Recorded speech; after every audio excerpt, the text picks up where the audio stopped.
to the Huddle Breakdown with me, Laura Bradburn. Nearly had one of those brain farts where I couldn't remember what podcast I was on, but that happens. I'm joined as always by James and Alan. Alan, I'll come to you first. How are you doing this fine week? Yeah, very good. The temperatures are creeping up beyond those which are comfortable for my existence, so I may be hibernating indoors for a few days. 29 degrees in Sheffield. I don't think I should be venturing out to the Peak District in that somehow. But other than that, which is good because I need to crack on with some writing before I do my grand tour. So that's all good. I'll get back on the laptop, I think. Yeah, somebody in the comments do the conversion from Celsius to Fahrenheit for James, because I don't know what 29 Celsius is, but it's like low 80s, I think. Yeah, mid to low 80s. It's pretty hot though. You make that sound. You make that sound pleasant, James. Well, it is for us this time of year. We've had our worst June in memory that I can remember. It's been cold and rainy and crap. So we've got between 30 to 35 heading this way next week. So I'm actually going to be welcoming it. Okay, yeah. Fair enough. Fair enough. Yeah, I'm currently dreading. I'm heading over to sort of near your area, James. I'm heading over to Florida next week, and I am dreading the potential meltdown that I'm going to have in the Florida heat. But did it to myself, unfortunately. So we'll see how it goes. I'm trying to get a gauge on it from watching the football. So is that an expected meltdown? Is that EM or XM based off of standing in 2-hour line to ride a freaking teacup ride? Yeah. I had 10 years ago, or is it because of a physical meltdown due to a heat index of 50 degrees Celsius? I mean both, but if we're going expected mental meltdown, it's I've got a score of 1. I think it's almost guaranteed. So, but yeah, XMM. Yes, exactly. Yeah. Exactly. Wait till you have some a-hole American from Brooklyn with a New York accent telling you to go F yourself when you didn't move fast enough in line. That's the true American experience at Disney. Oh, listen, one of the times I went to America was in 2003, so, a mere 18 months after September the 11th, and the American Eagle t-shirts with all sorts of slogans about how we're going to fight for our freedom were all out in force, and I was like, oh my God, this is crazy. That's back when we were all eating freedom fries. I mean, where do we go from there? And your freedom fries aren't even American, they're French. Yeah. Heart attacks went up by 50% in a month. That's right. But let's move on swiftly from that. But we'll stay in America, James. We'll come to you first because obviously, although we're here to talk about Celtic and we will get to some Celtic-related things later on the show, it has, of course, been the kick-off of the Club World Cup this past weekend, the FIFA Club World Cup. Some people listening to this might not even know it's happening, but obviously FIFA have invented this competition out of nowhere to kind of make money and do not much else, I think. I have to say, much to my shame, I have tuned into a couple of the games just because I'm so... there's such a dearth of football that I just wanted something to watch. So I watched a bit of Chelsea and I can't remember who they're playing. The Inter Al Ali highlights. There's plenty of games going on. I think as we speak, as we're recording this, Borussia Dortmund and Fluminense from Brazil are playing at the moment. But James, I wanted to get your thoughts on. We'll talk a little bit more about the quality of the competition in a bit. But as somebody who's in the country and sort of experiencing the atmosphere of it, how much has it impacted the kind of cultural zeitgeist over there at the moment? Big fat zero. I'm a pretty robust consumer of like sports talk radio and stuff. I listen to a couple of things pretty regularly. Hasn't even registered. I think I even looked just out of morbid curiosity. So I'm about 2 hours from Philadelphia. I was like, maybe I'll think about, my son just graduated high school. He's on a little bit of time off before he heads to college, or at least, intermittent with his work schedule and stuff. So I'm like, maybe we'll go down for a game to Philly. And I think you could get tickets for like $20, which, again, for this kind of thing in the secondary market is like really, really cheap. So yeah, I don't think the other thing that they've done is I didn't even know DAZN. I thought that was like a European thing with DAZN, like that network or streaming service or whatever.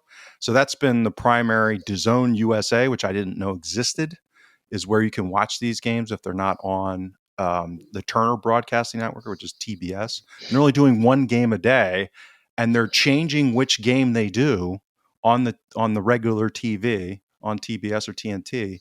And it's been like floating between the noon game and the 3 p.m. game. So, like, if you're going to make it hard for me to watch when I don't really care, and make it middle of the day, and then I got to go get an app for DAZN, I mean, forget about it. So I haven't even watched a single second of it.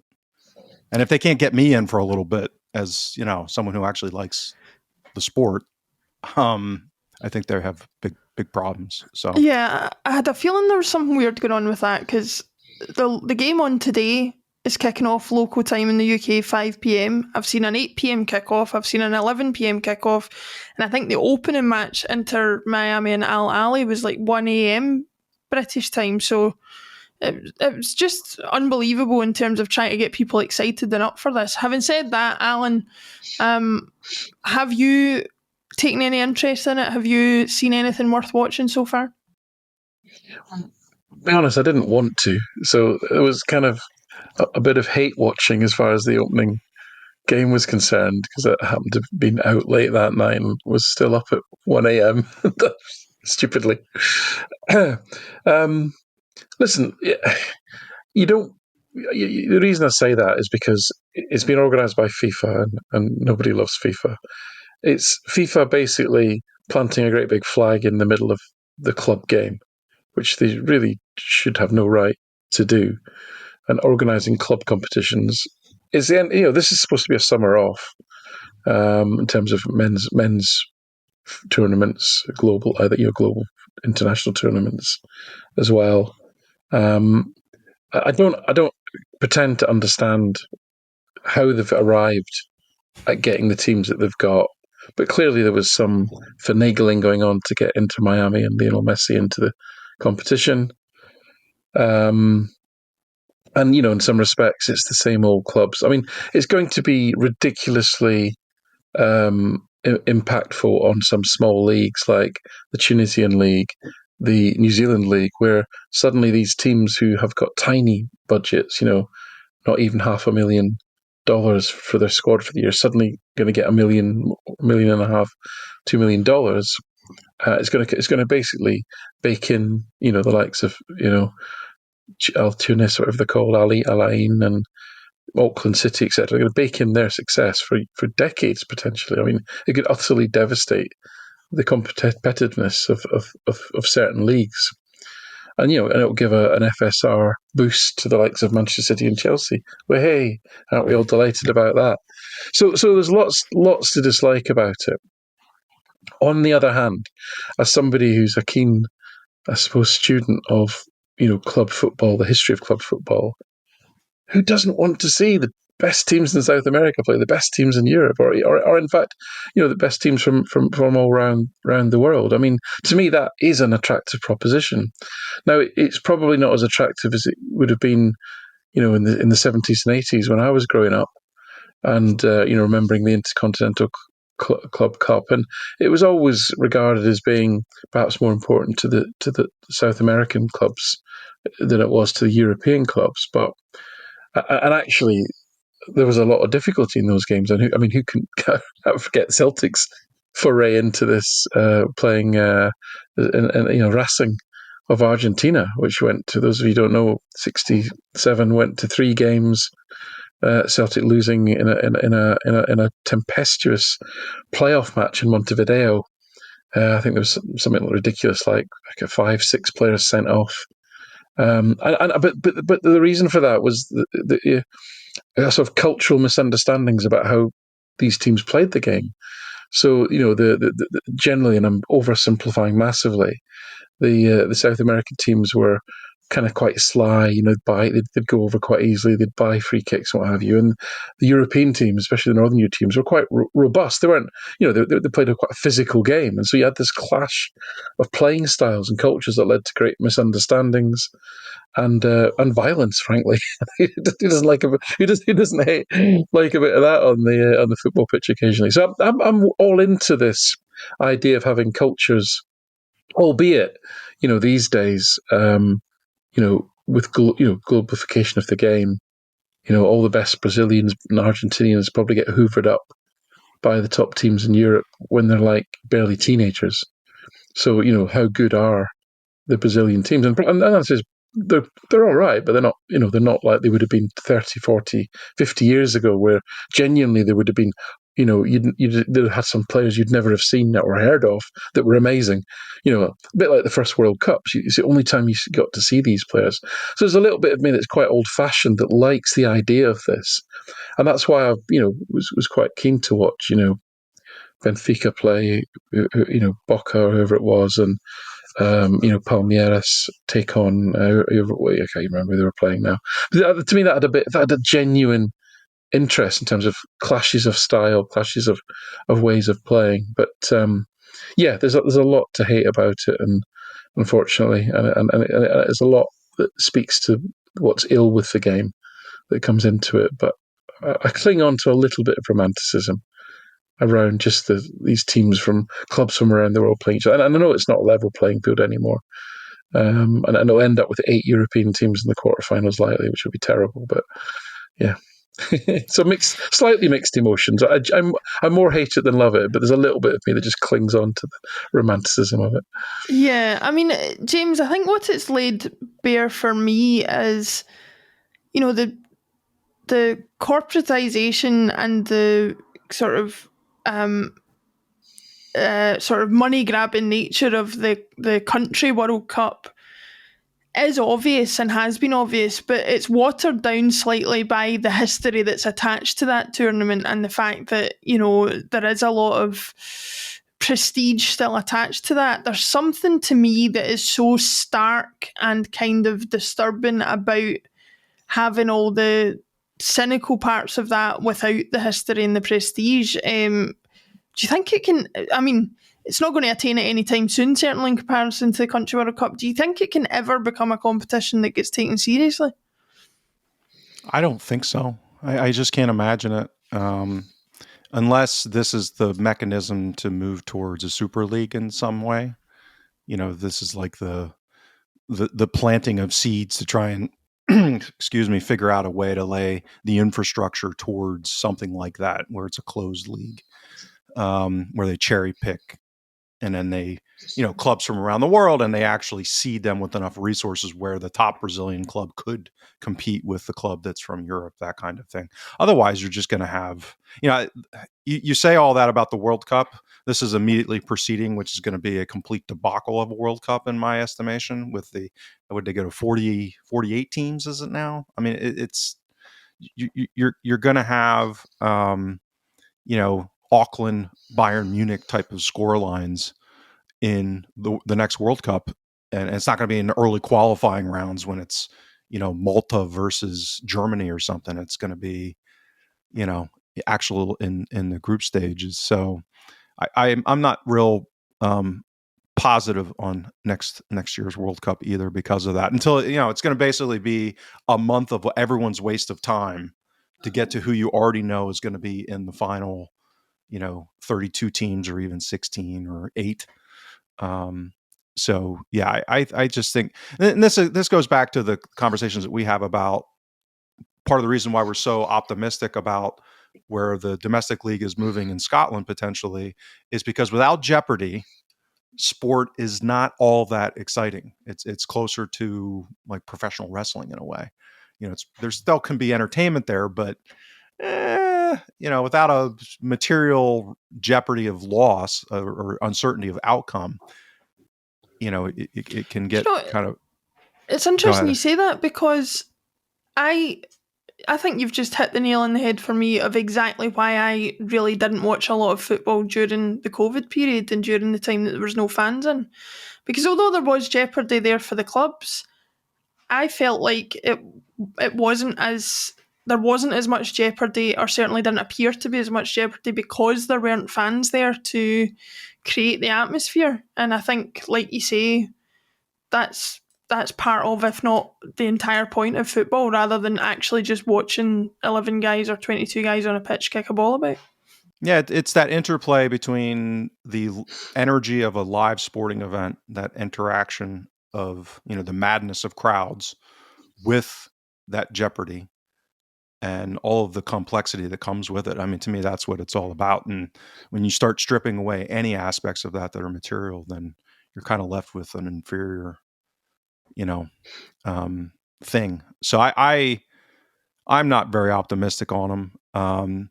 It's not that you can't have I'll give you an example again. Cross sport example is that the World Baseball Classic that they've come up with, in that MLB has partnered with, the professional leagues in Japan and Korea, and so it's more analogous to the World Cup in football. So players play for their countries. But the talent levels, there are a lot of really good Japanese baseball players now, and there have been for a long time. But they've really come to a level of parity to a material degree. And teams in South America and the Caribbean, the Dominicans, the Venezuelans, and so that tournament is, even though it's manufactured, it's actually pretty exciting, because you've got all stars, the best players in the world playing for their countries, and they're taking it seriously. That's the other thing. Do these players even give a crap about this? Most of the European teams probably not, because they're they've been flogged for the last 12 months.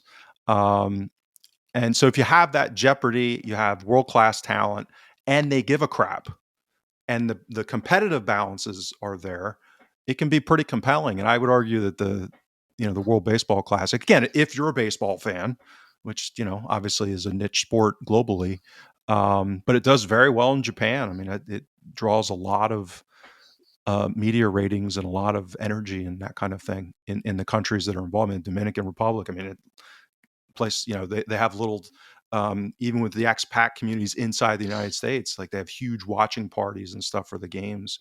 I mean, it's really an exciting event. So I think it's also about how you construct it. And I think this tournament has none of it. Like, if you were going to go into a lab and create something that's a piece of crap, this is basically it. Given the lack of all the elements that we just discussed.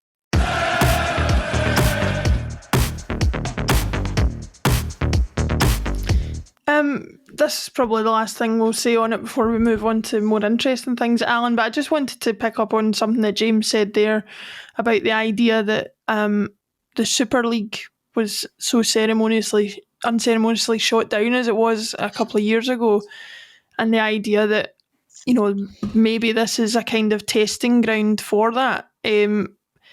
Is it too cynical to say that that's exactly what they're doing, that they are testing the ground for a potential another attempt at a Super League type thing, and the way that they're doing it is trying to see how well this goes down? I'm not sure about that. I think the reason that this has become, supportable, especially by the big European teams, is that the Saudi Arabians mysteriously, suddenly, at the last minute, when no one picked up the TV rights, basically, picked up the TV rights for like $1 billion. And I think DAZN is a Saudi-owned channel originally. Because, by the way, all the games are on DAZN. If you can it's streamed, so all the games are streamed. They're not all on TV. In the UK, so if you I don't know why I'm telling you this, but if people are genuinely interested, you can get the DAZN app. You can register for free. You don't have to pay a penny, and you can watch all the games on DAZN's streaming service if you are interested. And I think a lot of that was to do with FIFA and the Saudi, whatever you call them, investment fund or sporting fund. I don't know what you call them, right? Are like this because obviously the Saudis have now got their World Cup on the back of it. So I'm not sure in 4 years' time there'll be the same politics at play, the same impetuses to go around making this happen again if, again, nobody steps up and wants to pay for the TV rights in a substantive way. And if there's no money in it, are Paris Saint-Germain going to schlep across the world to flog their players to play at midday in California in the middle of summer? I don't think so. Certainly less likely. So I don't know. I think I'm not sure it's a Super League play, Laura. I think it's been a Saudi soft power play on the back of FIFA actively disrupting club football. So there's a lot of politics involved in it, which suggests that I'm not sure that as that political picture changes, so the impetuses will change, and I don't see it having any great longevity, if I'm honest. But what I've just picked up on there is another consideration for next summer's World Cup in the US. We all remember the Irish players, John Aldridge, going mental because the referee wouldn't let them have a water break in 1994. Sorry. If you've got 48 teams, that's a lot of games. And, you're going to be playing a lot of them in the heat of the day because you've got to fit them all in somehow. You can't all be in the evening. And obviously, middle of the day means European TV, optimal times for European TV to pick them up, which is where a lot of the money is even now, and all that. So in terms of player welfare, it's going to be a nightmare. Therefore, even mismatched games between very lowly ranked countries, right, and very highly ranked countries, as a matter of player welfare, if the higher ranked team gets 1 or 2 goals up, that's it, game over. They're just going to pass the ball. It's going to be as a spectacle. These games are not going to be good anyway. I mean, this is a classic case of having too much of a good thing. I mean, what I will say is, I know we joke and what have you with James about the American sports, but what they don't do is they don't change a winning formula. As far as I'm aware, other than expansion franchises, I think is the right terminology, the actual structure of all of the main sports competitions hasn't changed and will likely never change ever since they've almost been, since we're born, kind of thing. And yet, why does football feel the need to keep buggering about with things that work? A 32 team World Cup kind of works. Just leave it alone. But of course, money and all that, and the politics we know. So, but yeah, player welfare I think is going to be a consideration as well, and I think it will be a consideration in this tournament as well, in a negative sense. Yeah, I mean, I have my own sort of misgivings about this whole thing. Having said that, I'm a complete and utter hypocrite, and I will be watching it as much as I possibly can be, just because I would rather have football on the TV than not have football on the TV. But yeah, I mean, the last thing I want to say about it, and again, Alan picked up on it there. That particular game at the Rose Bowl with PSG in California, James. I've seen news stories today fans talking about being unable to access water, being unable to access shade because of the build of that particular stadium, which I know doesn't apply to every single one, but to me, it's massively open, isn't it? It's incredible. Yeah. It's so hot, and there's like not a single bit of shade in the whole stadium. That's one of the older legacy stadiums still being used in the US. So but I mean, I guess the point I'm getting to is if FIFA do nothing else with this tournament, surely they can learn how to properly facilitate next year's tournament. One would hope. Laura, use them as guinea pigs. Yep. I thought it was established protocol that if the water was in short supply, you simply head to the toilet and lick it out the bowl. Isn't that what you do?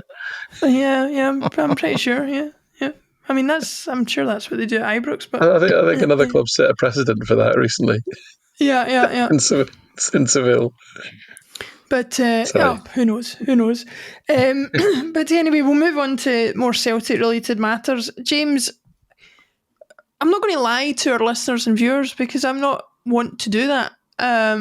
We were sitting here wondering what we were going to talk about today, primarily because, as in true Celtic fashion, there has been so little movement in the transfer market.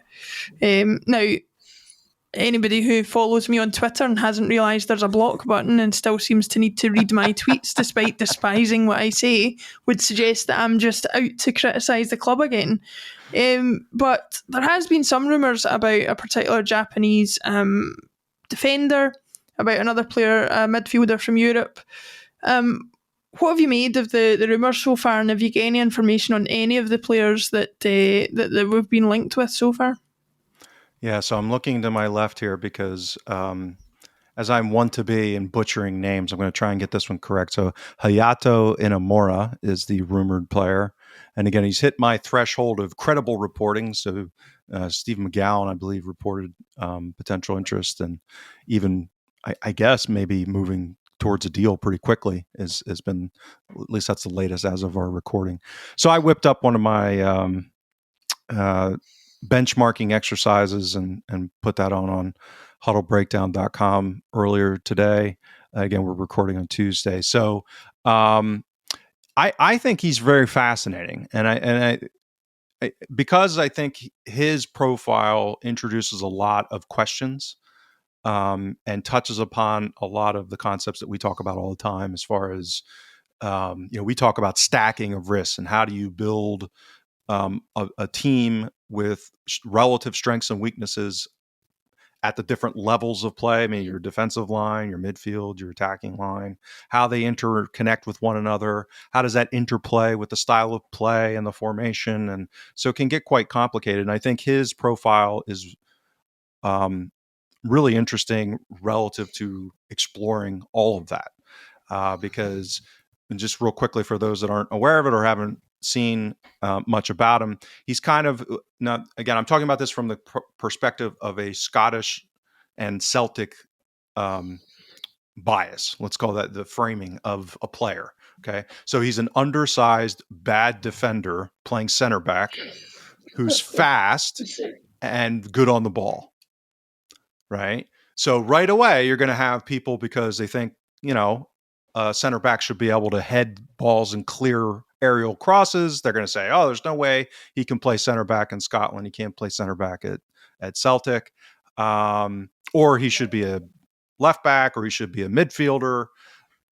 There's all kinds of biases that enter the picture, myself included, by the way. I'm certainly not suggesting I don't. And you compound that with the fact that we had signed a left-sided, left-footed center back from Japan in Kobayashi 3 years ago, and that did not work out most definitively. And one of the big issues he had was he struggled with the physicality in Scotland, and at Celtic specifically. So I think I'm not going to bloviate. We'll get some back and forth here, and we can explore some of the specifics. But I think that's what makes him so interesting. He has some very specific strengths from what I've been able to ascertain, but he also has some of these very kind of knowable risks and weaknesses. So does that make him a good or bad signing? Again, that's where a lot of the complexity comes in. He's nowhere near as like Nygren. We looked at Nygren. Nygren's like, if it's going to in fact be consummated, he's kind of, his risk parameters on what his profile suggests are not very wide. You kind of know what you're getting in some sense, or at least more confident. Whereas I think with this kind of player, depending on how he's used and the players around him, I think the outcome could be everywhere from Kobayashi-esque to, we've got an awesome ball playing center back that we've all been stating that we've wanted for a decade. And somewhere in between. Yeah, Alan, does that sound encouraging to you? A small, not very physical central defender? I think he's 6 foot, but yeah, no, it doesn't. But listen, I think it was James that said, in relation to the lovable, cuddly Tony Blumen and Hearts, if they start signing guys we've never heard of, then we need to start worrying. Well, does perhaps the same principle apply to Celtic? This does look a really weird one, right? And before we even get into the actual player himself and what he is, let's just deal with what he isn't. Right, so people saying, "Oh yeah, but I already saw some comments. Oh yeah, but he profile. Oh, but perhaps we could be an inverted fullback, and perhaps he could be." He's never played anything other than centre back in his very short professional career. And by very short, I'm talking about 33 appearances, according to Transfer Market, 2,367 minutes. Right, so this is, and he's 23, but we've talked about this before. He's come through the Japanese university system, which means he's probably not started playing, he's finished his degree, then started to play professional football. So like Rio Hatate, He's not. He's relatively inexperienced. He's not. He's probably got the experience of a 20-year-old, not a 23-year-old, in terms of, if you want to think of his footballing age as being like more near 20, right? So this does smack of project. Now that's not necessarily a bad thing, but I think the in terms of, you've got to have some younger players with potential, in and around the squad, right? We'd probably ideally like them to be Scottish. We know what that talent pool's like, and we know that how difficult it is to develop them up to the age of, say, 20 because of the lack of a competitive environment for them. So, and we would be being hypocritical if we weren't keen that the club explored, the nooks and crannies of the global transfer market. So all of that is being kind of optimistic, but I don't understand it, if I'm honest. I don't understand how you couldn't, if his defending is as profiled by James, how is that a fair trade off when you think about, you've got Trusty there. Trusty's passing game is functional. It's not great. It's probably below what you'd want at Celtic, but it's functional. But he's got all the other defensive stuff. Liam Scales' defending is functional. His passing game's really good, right? And we trade off between the pair on those two things. This doesn't look like a player who's going to be anywhere near the level of either of those players, to me, on the face of it, and I might be being very unfair. The one attribute that James mentioned there is pace. Now, it looks like he's got actually very, above average, well above average pace, and certainly well above average pace for a centre-back, which is great. That is good. But, it does at best feel like a project signing. I can't see the profile being a starter. There's not even one of the fun things that we will continue to do as the summer evolves is we think, as we've teed up on a couple of articles and on a couple of pods, is Celtic are going to be changing the way they play slightly. The Kieran Tierney butterfly effect, as I call it, I think is, it ripples through the team. Actually, there's not many positions that are completely unaffected. Even centre backs potentially, if we go to a realignment there. So there's some unknown things perhaps going on in Brendan Rodgers and the coaching team's heads around how the team is going to set up as we run into the next season. But I don't see this being a first team play. I really don't at this stage. Not saying he couldn't develop and what have you. It just doesn't seem likely to me. So it's an odd one. It is an odd one, I'll be honest with you. It seems like a risky one. I do like some of the upsides, but there are some significant downsides as well. So that's just my honest assessment. Having never seen the guy, but James's benchmarking data is very thorough, and you can glean a lot from that in terms of capabilities. I always look for, what is he? What is this? Is it a striker? Is it what type of striker is it? Then I look at, what is he good at and what's he not good at, right? And I think got the answer to all these three questions. It does look a bit of an odd one. Yeah, James, we were talking about it before we came on air, and my concern around seeing that kind of name attached to us is, I was going to say twofold, it's multifold. It's, maybe we were mistaken under Ange that his experience of the Asian market meant that he could handpick these players. And okay, not all of them that he signed were a success, but the vast majority were. One of the potential negative ways of looking at it is, if we're still looking at players in that market, was it ever Ange's choice in the first place, or was it the way that Celtic were going anyway? The last potential sort of way of looking at it, and for me the worst way of looking at it, is that Celtic have decided we're going to continue to recruit this way without the guy that made it worth recruiting that way, which is Ange, who had all the knowledge of that market. Do you think there's a real intention behind what they're doing, trying to sign a guy like this? Or is it, is it not quite as thought out as that? I know I'm maybe putting you on the spot there. I'm just trying to think out loud, but I don't really understand what the model is behind even identifying a player like that. Yeah, so I could actually see a method to the madness here. If so we talked about last week the potential encouragement of looking at the Balakwisha and Nygren signing. If we are going to 4-2-3-1, they're versatile forwards. Both of them can play as a number 10. That's a gaping hole if we do shift to that structure of playing where you need more of an orthodox number 10. So that is all positive. And then you throw this guy into the mix and you're like, how's he going to be a starting left center back in Scotland at Celtic? And I'm starting to think right away, I'm like, well, when I look at his profile, and I take Alan's point, like by definition, given his lack of professional experience at all, let alone in a top league, and that it's all been at center back. But if I forget about that, because again, it's not like he's got 10 years experience playing left center back where you'd have to deprogram him and reprogram him into something else. So he's still kind of malleable. He's like soft clay that you can still shape into something. If I just look at what he's good at and what he's not good at and kind of his core raw attributes, I could see him being signed as Kieran Tierney's 1A, meaning that we've talked about wanting a young left back who has development, that has a toolkit. And if you look at his speed, he's got enough speed. He's basically on par, top speed anyway, that we can get data on. And when I look at some of the proxy data that I use with Scout data, he measured well there too. So I think it's pretty robust, that he's kind of right around where Alistair Johnson is. And to Alan's point, Alistair Johnson, even at a European level, is like functionally fast as a fullback. He's not Frimpong or Maeda fast, but he's, competitively fast at that level. And when you throw in his size and his strength, it's like, okay, well, Inamura doesn't have the strength yet, but he can, you can add that. Usually you can hit the weights and, drink some protein shakes and maybe put on a little bit of that muscle. It's a different type of league. So maybe he just hasn't been asked to play that way in Japan. It's just kind of a different pace and style league. It's not as physical as he's going to be presented with.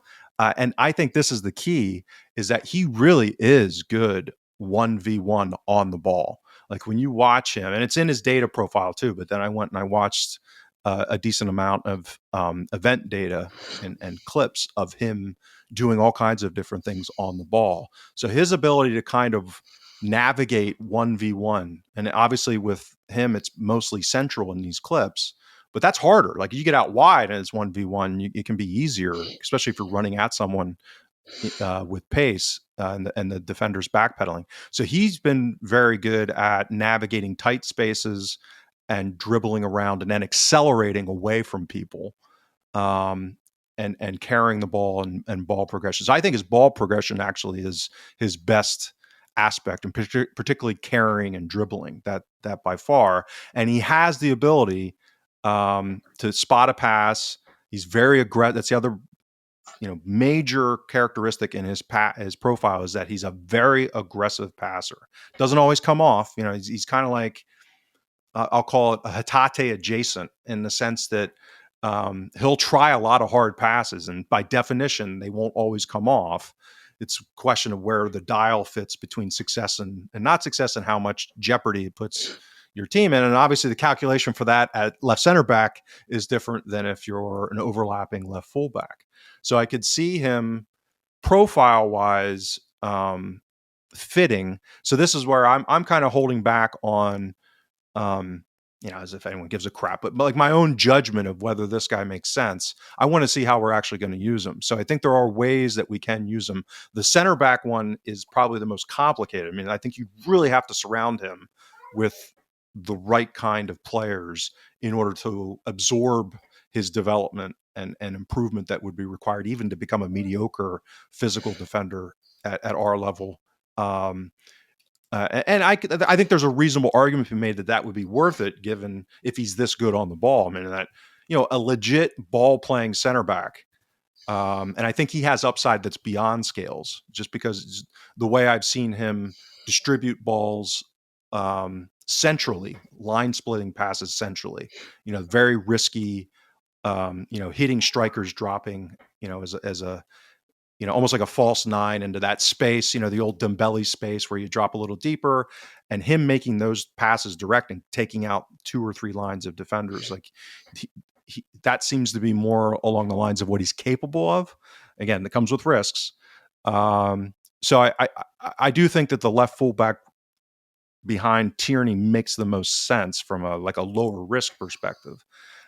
But the nice part would be because he's got these on-ball skills and speed, he might have some positional flexibility, which again, we've talked about. He could be a left-sided center back in a back three. Like that would make a lot of sense, potentially, particularly domestically and against, let's say the bottom 7 teams or 8 teams in the league domestically. So I'm reserving that judgment until I get more kind of information on what the thinking is behind it. And again, the encouragement after Nygren and Balikwisha is that it seems like I'm beginning to get more deference, having more deference and saying, oh, maybe there's some thinking here, as opposed to the last few years. It's been like right away. This makes no sense. I can't even see what the hell they're thinking. I could see what they're thinking here. So going to give them the benefit of the doubt for now.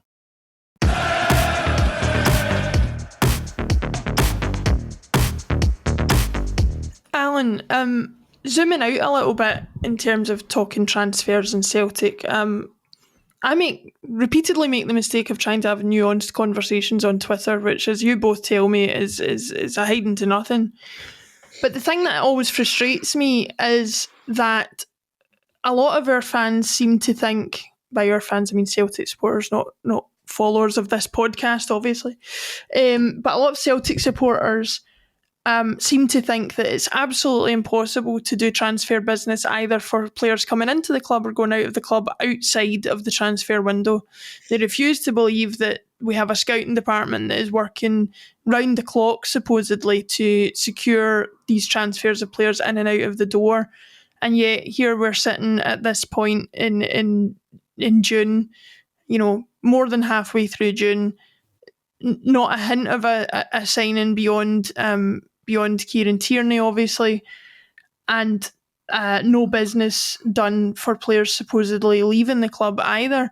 Am I being too impatient or too insane to expect Celtic to kind of up their game as far as this is concerned? Because they seem to manage to do it when Ange was, at them to get business done quicker. I'm sure Brendan is making the same demands of them, and yet that still doesn't seem to be happening.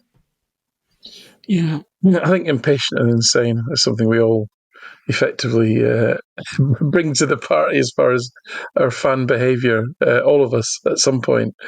I'll have to dust down the chart I did, I think it was last summer, around when each signing occurred in the transfer window. Because, like you say, there's a perception that we leave it to last minute, but the reality is somewhat different, actually. I would say there's been a lot more chatter about various names than what I'm used to, actually. I mean, it seems like the kid, the Welsh lad Callum Osmand from Fulham, looks like it's more than likely done. The Nygren thing, although it's gone quiet the last couple of days, hopefully that's one that looks really interesting to me and a really good profile. Balikwisha, I don't know either way really on that one. But so to your point, I think there's been plenty obviously going on, and there is plenty, it seems, going on in the background. I mean, most of these links with these players have been backed up by the likes of Anthony Joseph or Stephen McGowan making some comment about them. So that tends to suggest there's something in it. So I wouldn't hold that against anybody. I think the intrigue for me comes more in, what is it we're trying to do? How does the Tierney butterfly effect play out around the rest of the squad, etc.? What's the profile of player that we're going for, which seems to be this kind of early 20s, maybe kind of, which I like. I don't mind that. I think it's been a very fruitful market for Celtic. But if we're going to start fanning around buying players on the off chance that they might be able to play in a position they've never played in their career, then I'm not happy about that. I'm really not. I know that we've tried to do this in the past. I suppose Christopher Ajer is the most obvious example. I mean, he was very young. He was 16, playing as captain and attacking midfielder for his Norwegian team. And then we insisted that he be a central defender, and he ended up playing most of his career at the highest level. By that, I mean the English Premier League as a right back. So I'm not sure we're even very successful in repurposing Christopher Ajer, if I'm honest with you. So did we not do that with Didier Agat as well? I know that's a pretty random one, but he was sort of a number 10 for Hibs, and then ended up playing right back for us. So we do have a track record of it. Well, that was a long time ago. I mean, I think the exception proves the rule, doesn't it? And if I'm allowed to use that, I'll play that card then. Yeah, fair enough.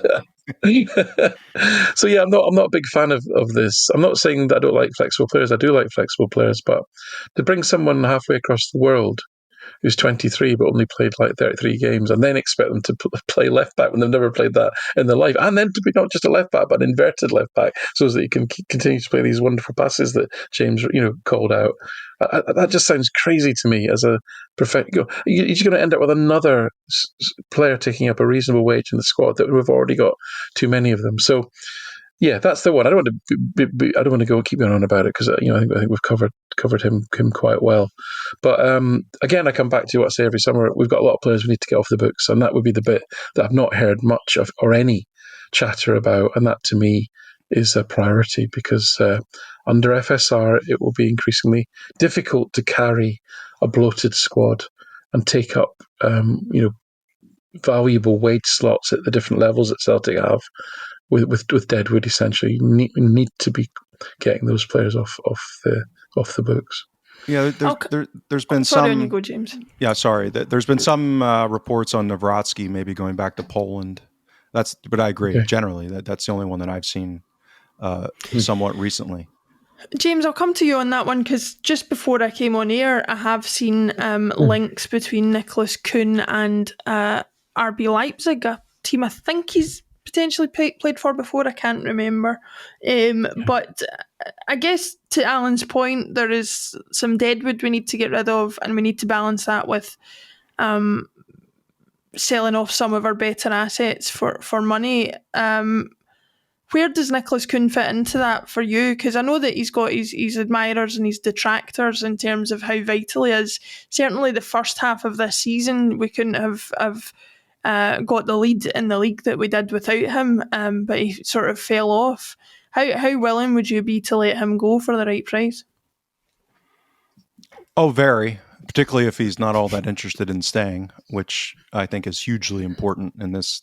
Really with any player, but given how the second half of the season, or really the post-Bayern part of the season played out, I think, if players are unsettled and don't want to be somewhere, then I think it's usually best to move them on. So, but I also think, there's a reason why he was of the age and we were able to get him from the league that he was playing in. And because he's not, we talk about this all the time. Like, it's just not common that we're going to be able to sign a player in their 20s that has everything, that's big, fast, quick, top skills, great decision maker, spatial intelligence, like all of the characteristics. They're going to have normally relative strengths and weaknesses. And I think has dreadlocks. Right. Yeah. That's right. So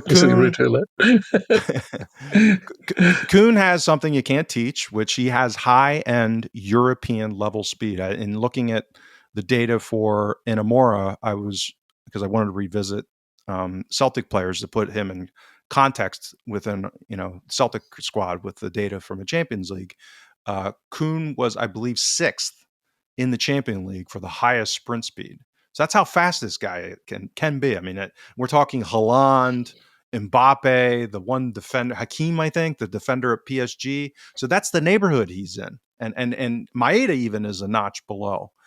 He was in the Frimpong neighborhood. And Frimpong and Maeda are freaking fast, right? So this is the upper echelon. So that's what makes him, I think, a type of player that really any European team would be interested in if he can be functional in other ways. And I think where he is most functional is in the counterattack.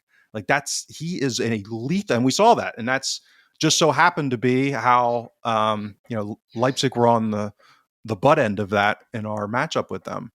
So if you're going to play more counterattacking, I think he's like an extremely valuable player. That's also where the complexity for Celtic come in. So I could see us swap out, let's say we sell him for 15 million and we buy, Balak Wisher or some other winger for 5 million to replace him. I could see him being as productive or even maybe more productive domestically, but not anywhere near the level of threat in the counterattack as Kuhn was at the Champions League level, just because of that unteachable skill of explosiveness.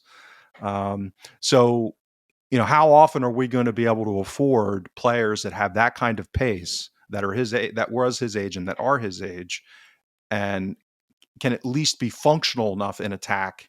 Because we've talked about this. Like he almost always goes to his left. He's not like Robin was, where he's got technical skills on top of that. I mean, he's functional technically, but he's not like world class, trickster on the ball either. He's kind of got that cut in and hopefully blow by a guy and then shoot. That's kind of his move, in against organized defenses. So that's not exactly something that you're scared of. You can game plan around that, and I think that's part of what happened after that burst in the autumn, was that teams started to neutralize him, or at least mitigate some of his effectiveness because of that. So I wouldn't be terribly upset if he leaves. I'm also not terribly optimistic that we'll be able to replace him at the level of explosiveness. It's just not easy to do that. But I think there are other ways that we can go about getting a lot of production out of the wing play that's not that same kind of profile. But it'll come with ups and downs. I mean, it might make us worse at the Champions League level while still keeping us or even improving us domestically.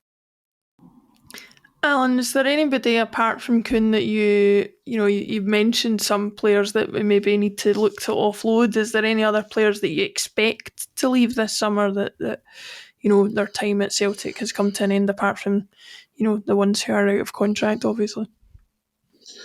I mean, you could make a case for quite a few. I mean, I think there's only so many leagues and League Cups and Scottish Cups that a player, especially if they're not a James Forrest or a Callum McGregor, can win. Do they still have that same hunger and motivation?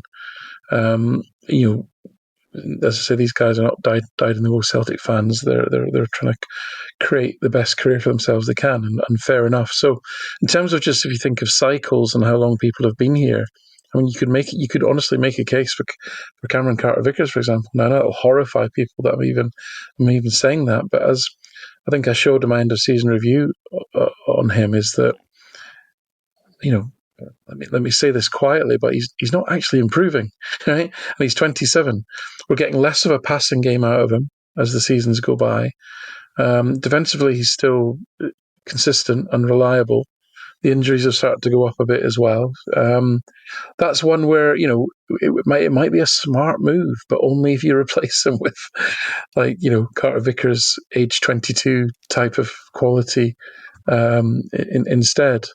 So that might be one. Again, how many times does Rio Hatate want to win the league? Again, he could be a player that has. And again, if we move to sort of two more sort of sitting midfielders and a 10, he doesn't really suit either role. So that might be one where, through the evolution of how the team plays, his desires as a professional and where he's at, he's gone through the cycle of Celtic a number of times now.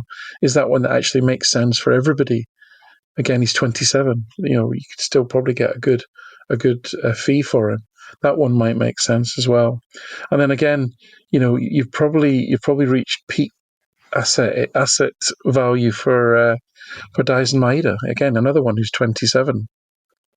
How much is he going to improve? Are we going to see a season like that from him again? But I take James's point. It might seem horrific to lose, say, Maeda and Kuhn based on that was maybe the best way for Celtic to play in the European level. And you sort of think, well, how many counter-attacking goals did we score in the Champions League? But that isn't the point. The point is that we carried that threat. And because we carried that threat, that influenced how other teams set up against Celtic. And they knew that they couldn't squeeze the game as much. They couldn't push up as much, and that therefore gave Celtic a little bit more space to play. And so it has a corollary effect. It isn't just about, we scored this many breakaway goals, we scored this many goals on the counter, etc. In fact, Celtic were one of the poorest teams in the competition on the counter-attack as far as generating XG from those situations. It's more about how it let Celtic play and how the opposition had to respond to that. But I mean, it really wouldn't take a lot of imagination to find a player who offers you a lot more technical ability and ability to beat a player one-on-one and to create things out of nothing than Maeda does. And similarly with Kuhn, that it really wouldn't take a lot to find those players.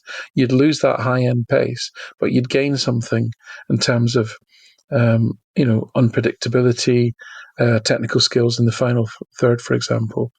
We do seem to be scouting quite a lot of left-sided players. Balak Wisha is predominantly a left-sided player. I think only a couple of the other wingers that we were linked with are maybe also. We don't seem to be scouting a lot of purely right-sided players, as far as I can see, and the rumours are that Kuhn does actually want to leave, and I'm 100% with James. If he wants to go, sell him, right? Get the best money you can and get a good replacement in. Absolutely, but yeah, there's a few there that are around the 27. They've been through the cycle. Are they going to get better? Are they at the sort of peak asset age for Celtic? And I know some of those names are potentially sacred cows to people, but we can't look at it that way. We have to look at what's the best way to evolve the squad and to grow it in the longer term. Yeah, and in fairness to the club, I mean, when several of your best players are potentially at that life cycle where they might want to leave, it's hard. I'm not saying it shouldn't happen, particularly given the balance sheet capacity, but it has not been the way of the club to proactively sign expensive players before the expensive player leaves. Yes. So, until some of those things resolve, none of the rumored names are that Ida, Engels, or even, the Carter Vickers, Jota levels when they first came in that kind of 6 million range. I mean, we're talking kind of maybe on the low end of that. Balak Wisha might be approaching that level, but Nygren, we're looking at a couple million. I'd be shocked if this younger player from Inamura is anywhere in that range. I mean, I would expect probably closer to Nygren. So the deals that we're looking to get across here don't, so far to me, look foundational.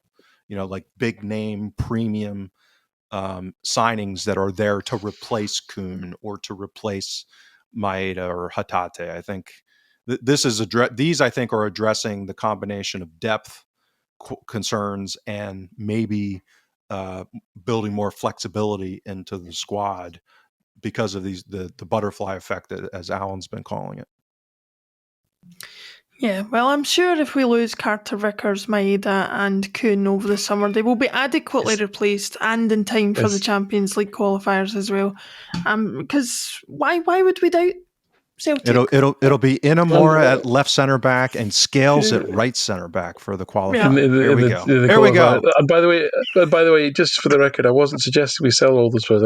You asked me the question about potentially who could be in that sort of asset trading range, and those were the ones that spring to mind for me. I'd be absolutely shocked and horrified if we sell all of them.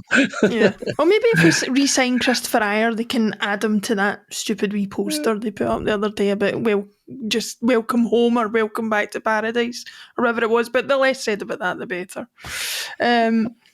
Thank you, Alan. Thank you, James. As always, everybody, if you want more of Alan and James's output, they are continuing to put written content up on thehuddlebreakdown.com, where you can subscribe for access to all of that, to our past shows, and to the end of the week podcast, Huddle Breakdown Extra Time with Martin and these two guys that I'm with at the moment. Thank you, James. Thank you, Alan. Thank you, everybody, for watching and listening. We will see you again next week.